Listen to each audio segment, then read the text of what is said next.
Aria Aldridge.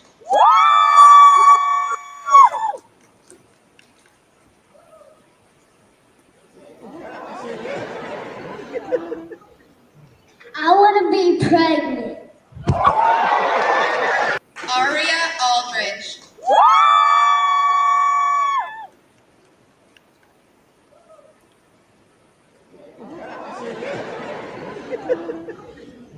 I want to be pregnant.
Aria Aldridge.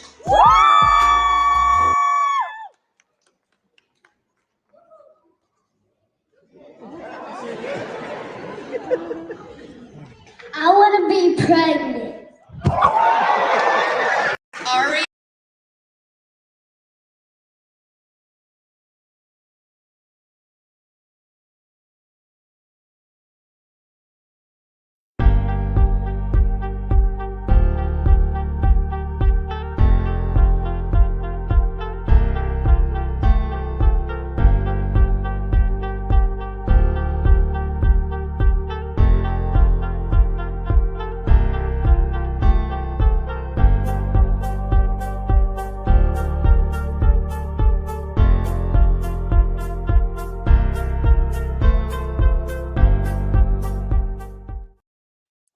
Whoever you are, wherever you are, hope you are blessed and doing safe. Ladies and gentlemen, greetings, family. Of course, I'm tuning in. You see me without the glasses off today. But if you're looking for some opportunities, particular advertisement opportunities, then look no further at the link at the bottom to my email address. You can hit me up for advertisement opportunities. We are supporting and promoting your businesses here on this channel. You can also, if you would like to donate and subscribe to our Patreon, a link is at the bottom as well.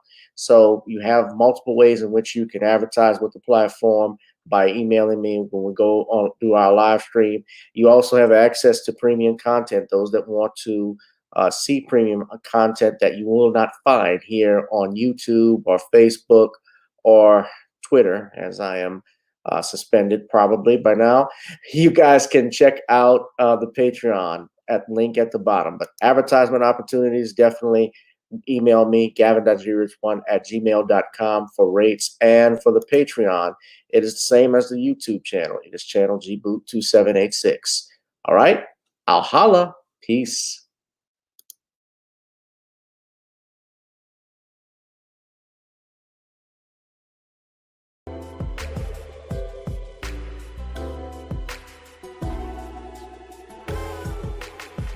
What's up, family? Welcome to another exciting edition of Random Topic Tuesdays, the hottest live stream here at the Cosmos, Rumble, YouTube, as well as X. If you're watching on X, shout out to you, my X family.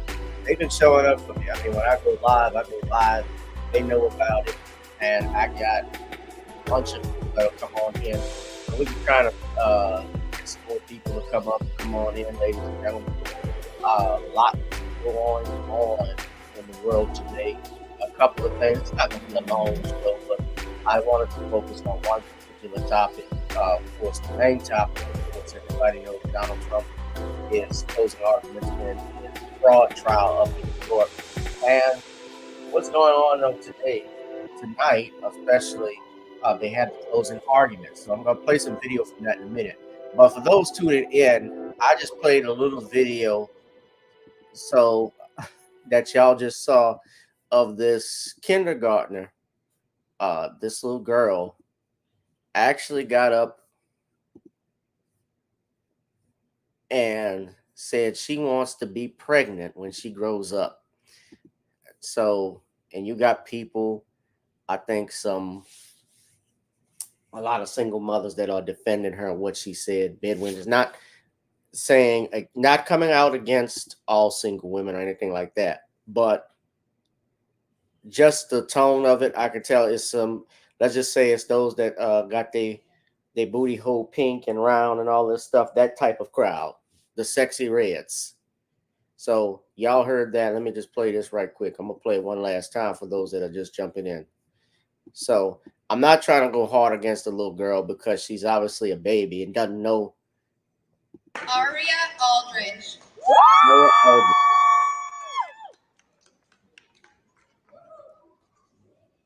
That's my parent. I want to be pregnant. Aria Aldridge.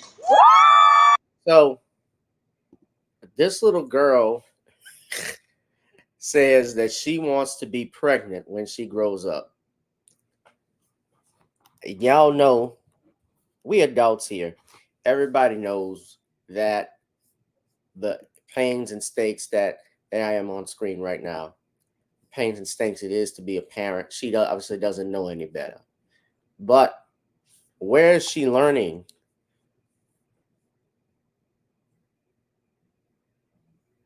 this? Where she's learning that from? And we got some information from mom, because this actually went viral over the weekend. You know, they have. I want to be pregnant. Y'all know the little girl is, so she's no more than, got to be at least kindergarten. She's got to be at least 5-6 years old. So her mother, Jagnisha Desiree Wilson, posted the video from her daughter's promotion to the first grade. So this was in Arkansas. And so what happens is they were telling the little kids what they wanted to be when they grow up, after they get the diploma. And she says she wants to be pregnant. Now, I'm going to just show you this picture. Now, you tell me, what does this say? What does this mean to you when you see this picture? Beautiful kids, beautiful girls. I'm not knocking the children. I just want that to be clear. Beautiful little girl. I love that smile. I'm not knocking her. TMZ loves it. Aria Noel is the little girl's name. But you see in this picture, no dad.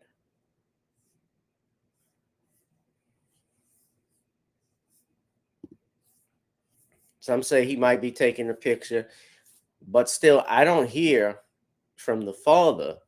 They interviewed the mother, but they didn't interview the dad and what he would have said. Because I know any father, even though it's their kid and they don't know any better, still would have actually scolded her mother, told her something, and told the little girl in a nice, polite way, girl, get down from here.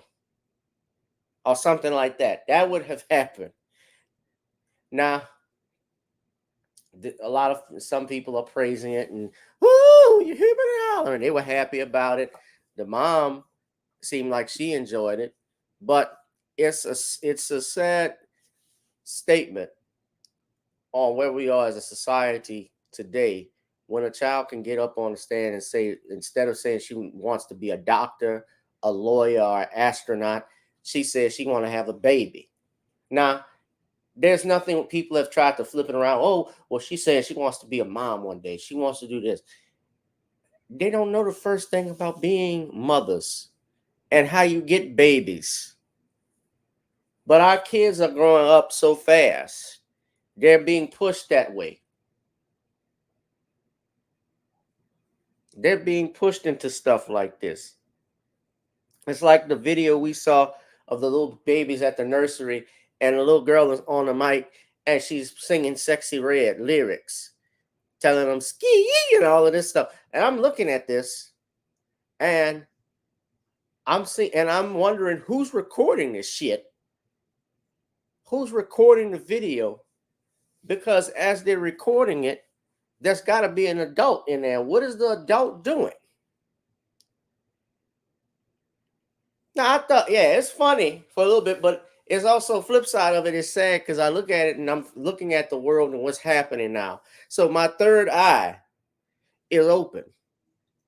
When I see something like this, when I hear stuff like this, it wasn't just a joke. She actually meant it. I don't think the kid, of course, knew what she was saying. She's 6 years old, but yeah, she's getting that stuff from somewhere. So I wonder what her dad, if her father's around, what he's thinking when he sees that, because now his daughter is in the news. Her mother was there recording it, was obviously happy about it, what he thinks in conversation, if he has any relations with his daughter, or with the mother. Probably not. So yeah, that's just a thought, man. But we're gonna go ahead and keep this thing rolling. When I had to play that, I had to talk about that for a minute. But I like a good joke myself, and I thought, yeah, it was funny, but not that funny.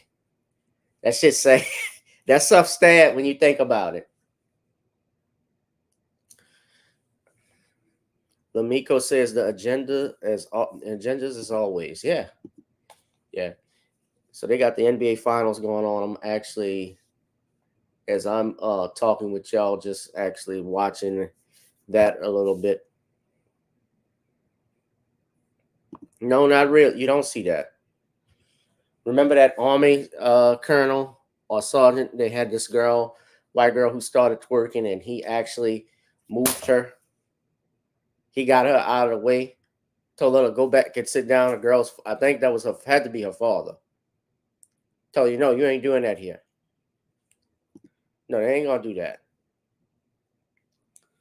But let's go ahead and get into. Make sure you smash up the likes, ladies and gentlemen. Smash them up. Roll it up in the pan. Fill them up with with the notification bell if you can. Also hit that subscribe button so you'll never miss the things with me.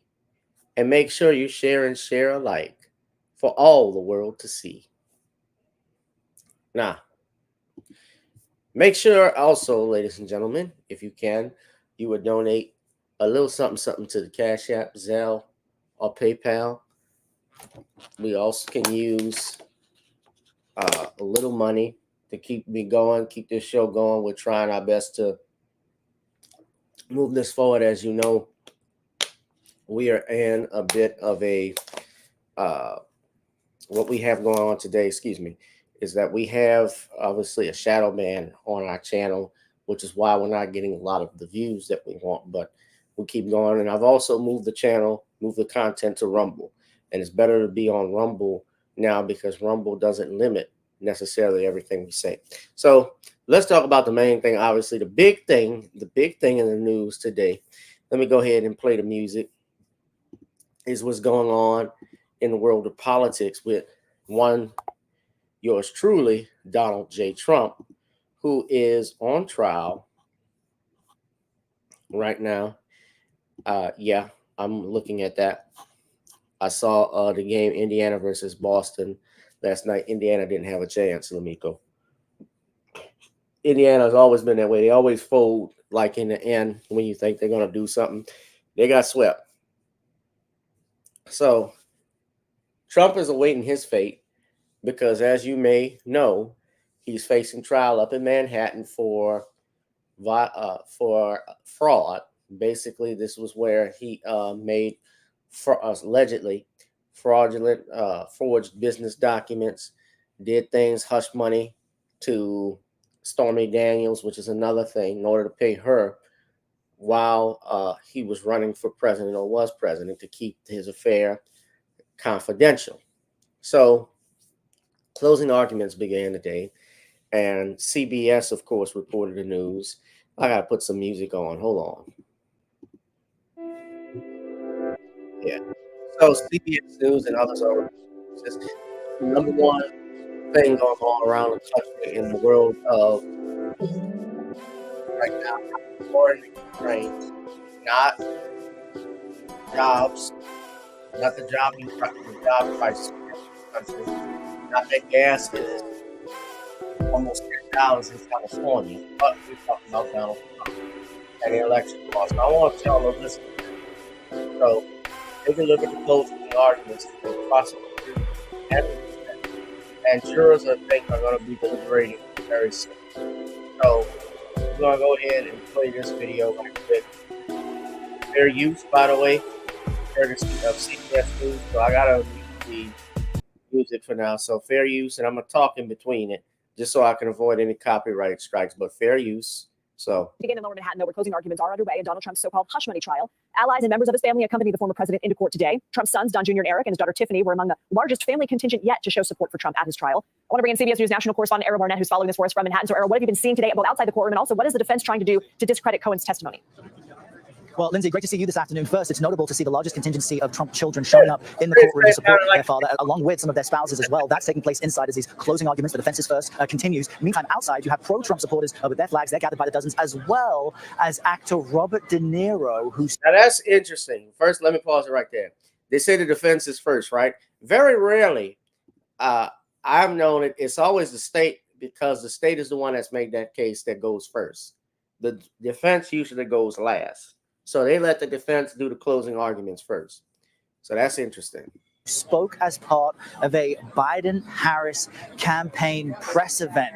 He was here along with other Biden supporters saying that Donald Trump poses a threat to American democracy. So immediately in this space where I'm standing now, you see the two sides and how people are really riled up about these 34 felony counts against a former president. How is the defense trying to discredit Michael Cohen, one of the star witnesses, who was really the glue between the repayments in 2017 and the initial so-called hush money payment to Stormy Daniels? They're saying he cannot be trusted. Todd Blanche coming out of the gate this morning, making sure to make eye contact with the jury as he puts together a narrative he says discredits the government's entire case. Said, quote, he, speaking of Cohen, took an oath. He swore to tell the truth and to tell you, speaking to the jury, a number of things on that witness stand that were lies, pure and simple. counsel and Blanche pulling out transcripts where Cohen said that there was no retainer agreement between himself and Trump. Blanche saying that's absolutely false. That's a lie, because there was a verbal agreement for Cohen to provide legal services to Trump. And that's why those 34 felony counts, which are based on these 11 checks and 11 invoices and voucher entries, are accurate in saying that Cohen is owed $35,000 a month for those retainer agreements. And he went on to say that Cohen admitted to stealing money from Donald Trump. The math, though, didn't add up as far as how much he says he stole and why. And so therefore, the glue to the prosecution's case is weak. And now, they had Michael Cohen testify, who was Donald Trump's fixer, his attorney, and basically saying, yes, I set this up. Yes, I did all of these things for him to pay Stormy Daniels. We worked this out and so forth. The problem, obviously, is with Michael Cohen testifying is Michael Cohen, as you all know, is a convicted liar. He's been charged with, he's already pled to perjury. So the big question is whether a jury would find him credible. Now, they mentioned, and you heard earlier, Robert De Niro was actually at the trial outside the courthouse. So you got Robert De Niro. And, you know, De Niro basically is a talking point for the Democratic Party. He always has been. Anytime they send Robert De Niro out there, De Niro is speaking for the Democrats. Now, you can have whatever affiliation you want, but De Niro, actually, is my understanding, is he narrating. I could be wrong. Someone correct me, but I saw that he was narrating or as part of the Biden campaign. Now that would not surprise me if that is true. But yeah, De Niro was out there and he showed up at the trial. So I'm going to play this video for everybody. Hold on. I gotta mute it because I didn't want the little jingle to go off and then I get a copyright strike. But De Niro is outside the courthouse, so he showed up. Why come down is a good question. I had to come down. Look what's going on. Look what's going on. You have to speak out. He slammed the former president just as closing arguments were getting underway. If Trump returns to the White House, you can kiss these freedoms goodbye that we all take for granted. De Niro's remarks enraged the Trump supporters gathered here outside court. They surrounded him as he was leaving, but De Niro did not back down from what turned into a very heated war of words. You're nobody! You're trash!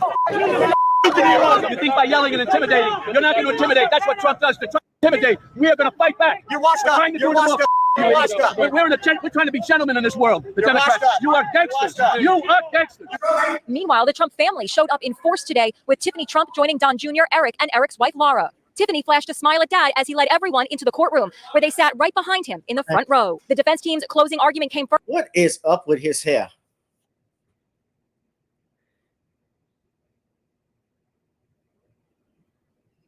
You got Garfield.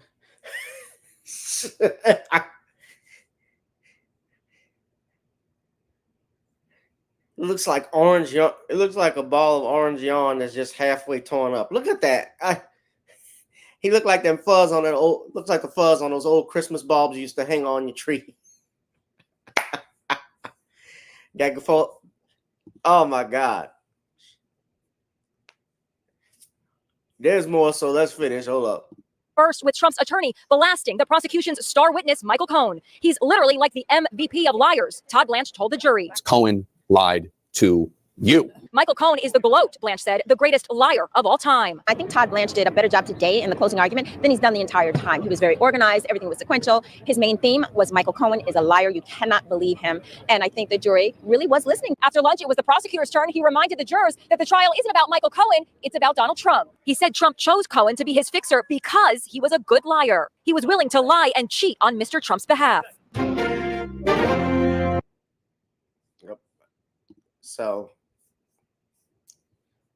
So there's that. So yeah, the assistant district attorney gave his closing arguments.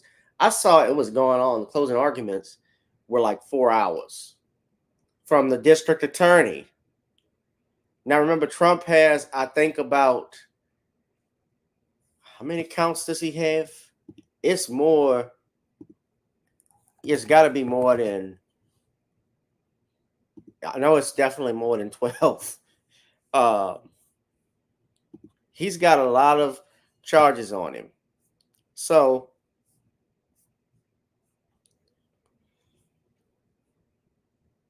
this is week 7 of the trial. They called 20 witnesses. Joshua Steinglass was the prosecutor. 34 felony counts of falsifying business records. So they got 34 felony counts, and they had to put their witness, they had to basically go all out. And he did 4 hours of it. So that makes sense why it's so long. But you have to also be careful with the jury, because you don't want to keep them long-winded. You don't want to be long-winded, and they lose you after the first couple of minutes. Not an hour, first couple of minutes. When you got them there that long, you got to remember, jurors are sequestered. They haven't seen their families. They're obligated not to talk about this case. They can't say anything. They can't do anything. They can't go back to their normal lives, because they've been sitting in a jury box trying to hear the facts about this case and what it's about. Now, honestly, I don't think Donald Trump is going to get convicted on 34 counts. I don't believe he's going to be convicted on everything, even though that is a New York jury. I think they're going to have some issues if there obviously was something wrong with the credibility of Michael Cohen.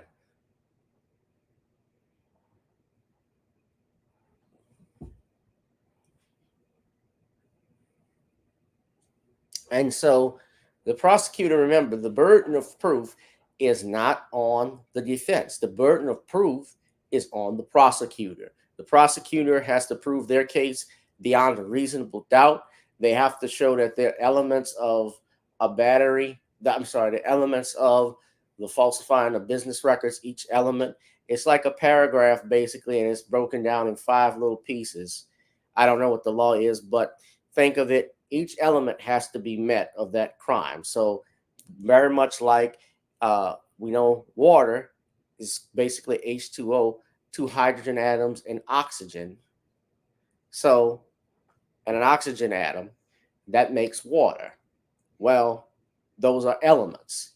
If you have 1 hydrogen and 1 oxygen, obviously you can't make water. And the point of that is, and what I'm making is, I'm not trying to make water because I drink water, is basically you can't have any type of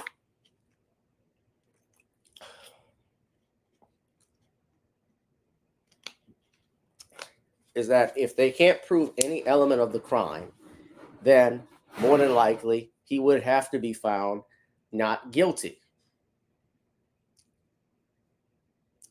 And so I believe the jury is going to deliberate, and it might be, I imagine it would be sometime by the end of the week when you're going to have a verdict. And what they're hoping to do is essentially get Donald Trump a felony conviction where it could prevent him from running for office, just having that on his record and using that against him during the campaign against Joe Biden.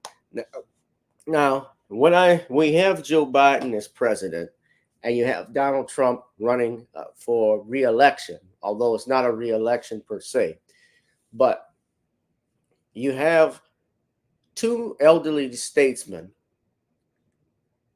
one who has a history of racial animosity in regards to his business practices versus another who has been a political figure in the world as a vice president and before that as a senator for a number of years, who passed legislation that greatly affected the Black community. And this is a reflection basically of how bad things have gone in America, that this is the best we can hope for are these 2. Now,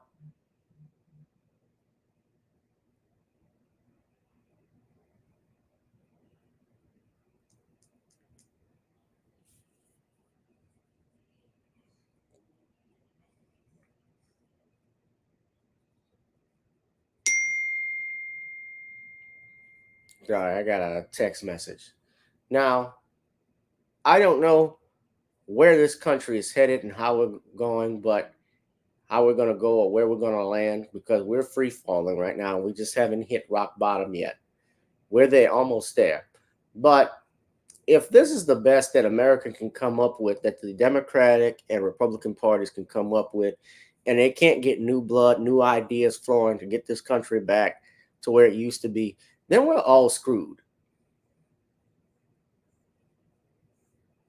And that's just the bottom line. The country, if it's being run by men who act like this, by people who can't remember where they are, don't know what time of day it is, saying the wrong things, and not just saying the wrong things, just actions. Now, if you look at who the lesser of two evils are, and you're looking based on actions in politics, everybody would be surprised by I say this, but it's clearly the lesser of two evils would be Trump, only because I say that because Biden, as you know, has had his chance, not only as president, but vice president and senator, to do things. And he did things that greatly left Black people at a disadvantage. Whether you're talking about the 3 strikes law, whether you're talking about his position in supporting the Telecommunications Act of 1996 that was presented and signed by Bill Clinton, that destroyed Black radio, created monopolies. Then you have this situation with Donald Trump versus him, who, yes, for all the rhetoric he's talked is bad, certain things he's done is bad and talked about, yes, he lies. But here's the thing. When he was president, and Judge Joe Brown even talked about this, and I noticed some of the policies he had were not that bad in terms of how they dealt with and impacted the Black community or America. He didn't really target Black people as much as the other presidents did little for Black people, if any. There have only been a handful of presidents that have given tangibles to Blacks. Abraham Lincoln, Lyndon Johnson, and Trump.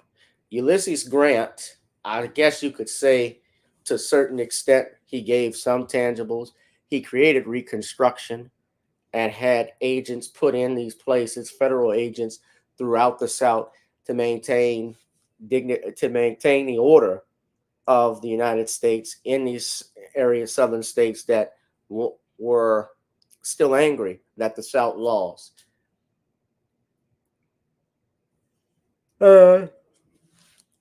Unfortunately, his successor was the one, Rutherford B. Hayes, who made the compromise with the South, and that in turn led to the creation of the Ku Klux Klan, as well as this restoring of removing Blacks from office, taking away voting rights by using intimidation and violence to keep Blacks from voting. And of course, when they voted and they had these white sheriffs, these racist rednecks who came in, they were able to cover up everything, in part because they participated in the murders. So I would just say this. We're going to be watching very carefully. Of course, I want to get back on topic. This is going to be an interesting election year. You said, what's up with De Niro? De Niro was out there going up and crusading for Joe Biden against Donald Trump. De Niro is pro-Democrat. Y'all know that. He's always has been. I remember when Al Gore was running for president and he was on stage with Stevie Wonder. That was in the movie Fahrenheit 9/11. Yeah, I remember that movie. Now, what's up, Nathan Banks? Now, speaking of Stevie Wonder, a couple of weeks ago, it was announced that it was around his birthday because he was born in May, just the same week as, I think, Janet Jackson. They share the same week. And same birthday month, same week. And Stevie became, I'm switching gears right quick. Stevie became a Ghanaian citizen. How many of y'all saw that? And so they've been trying to claim our brother Stevie Wonder as a Ghanaian because, as Ghanaian, is it Ghanaian? Do I have that right? Or Ghanaian? I'm trying not to sound ignorant. Ghanaian? A Ghanaian. Okay. That's a 14-hour flight. I just typed the country in. Yeah.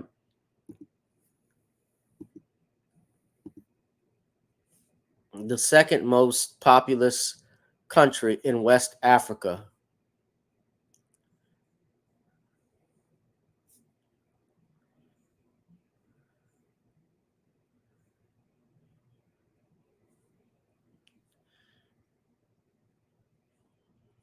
The Gold Coast. That's exactly what it is. Yeah. 35 million people live in that country.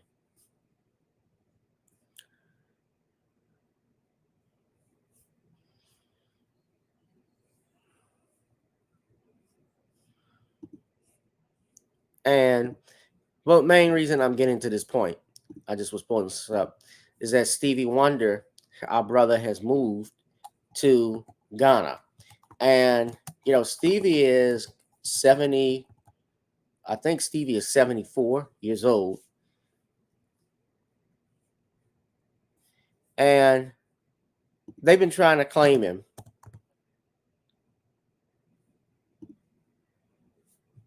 as non-FB, as African, because he got citizenship.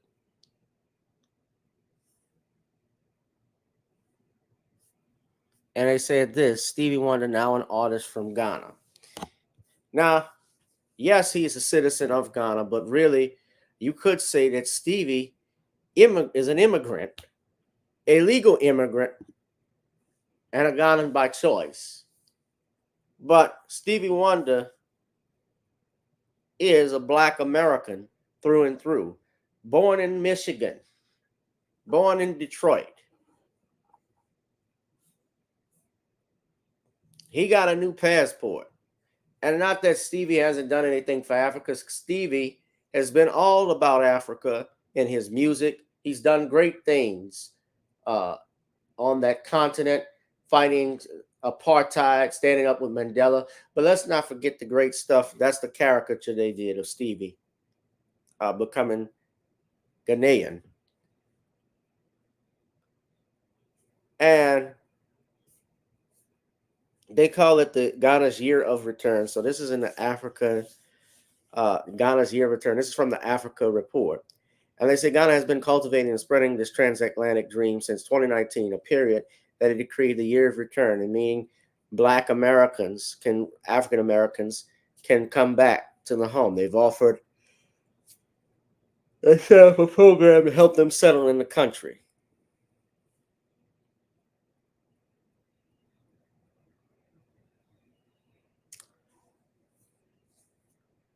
Now, let me say this. I'm not trying to badmouth Africa.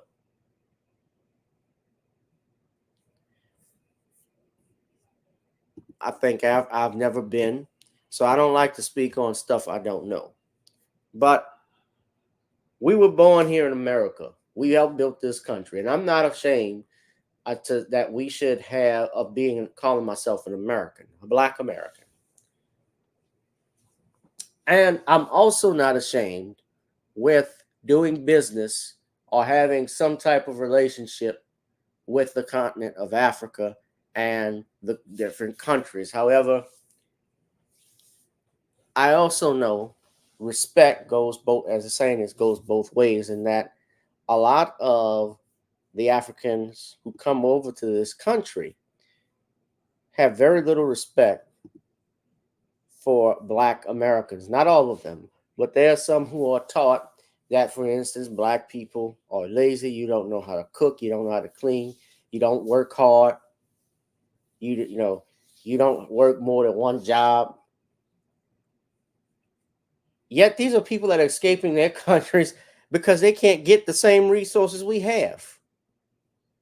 You're criticizing us, and you have to take a piss outside and hope a hyena doesn't bite you. And I'm not just saying this about people from about Africans or anything like that. That's anybody. You look online, like in India, they have the nerve to disrespect us. Look at the stuff in India, like just go and Google, or not even Google, just look on X, and y'all can see some of the videos how they make food. It would make you nauseous looking at that. But Stevie Wonder is a Black American through and through, getting to my point. And brother Stevie, he still makes music. Y'all notice these artists from back in the day who are still relevant, like let's just say Stevie Wonder or even Smokey Robinson, although Smokey still makes music. Y'all notice the radio stations don't give them the same airplay like they used to, like they fade them all. And my brother Michael Bivins from Belle Biv DeVoe and New Edition, he did an interview with the Breakfast Club. They did an interview rather, and he talked about how the record industry was phasing out a lot of the artists from the 90s and the 80s who are still making music. Everybody thinks they're not doing anything. They're not making music. No, they're making music. They're just not getting the same exposure that they once had. If you listen to it.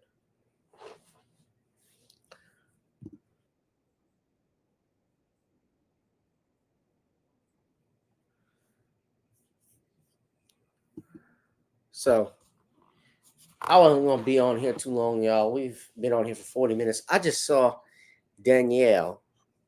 Yeah, but that's the Spirit said if Stevie Wonder could see Ghana, he wouldn't be. Okay, I'm ready to get back on my plane. Take me back from this country right now.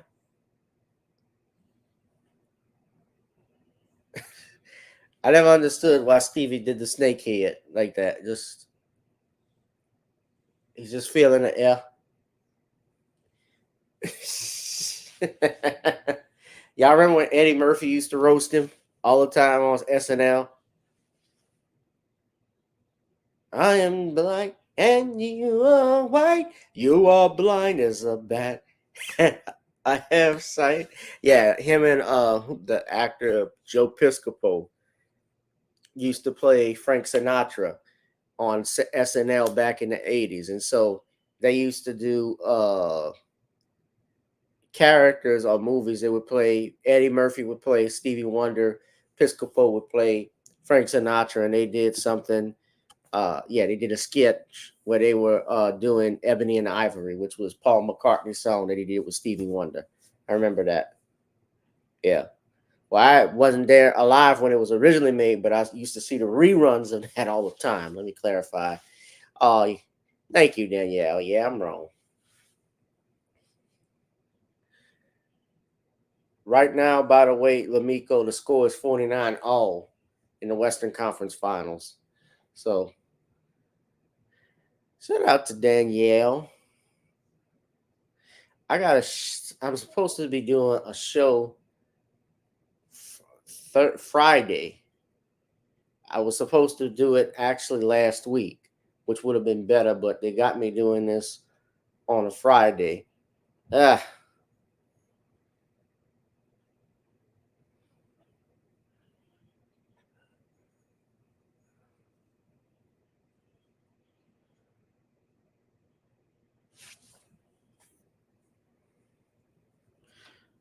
nothing like old school music.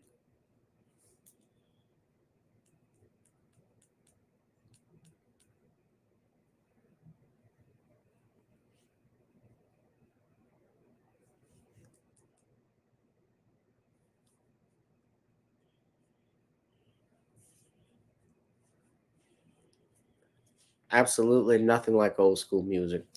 At any rate, y'all, we're going to wrap this thing up. Sky is the limit, ladies and gentlemen. Aim high. All right.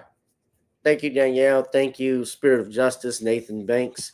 Make sure, if y'all gone to the Rumble, make sure you go to the Rumble right now, ladies and gentlemen, as I'm live there. And also, we are moving our content there over so more people can follow and watch us. So make sure you're smashing up the likes. Make sure you're following us. I'm actually going to put it in the chat so everybody can see. So make sure y'all go there, all right? And this concludes our broadcast for the night, ladies and gentlemen. I should be back. I may not be back this Thursday. I'm getting ready for a show Friday night, so I might be on the road Thursday, just hitting some stuff, getting some stuff done. But y'all make sure y'all tune in. I probably will do a live just to make up on Saturday. So you never know. All right, family. Y'all be safe. Be one, be blessed, and be beautiful. I'll holla. Peace.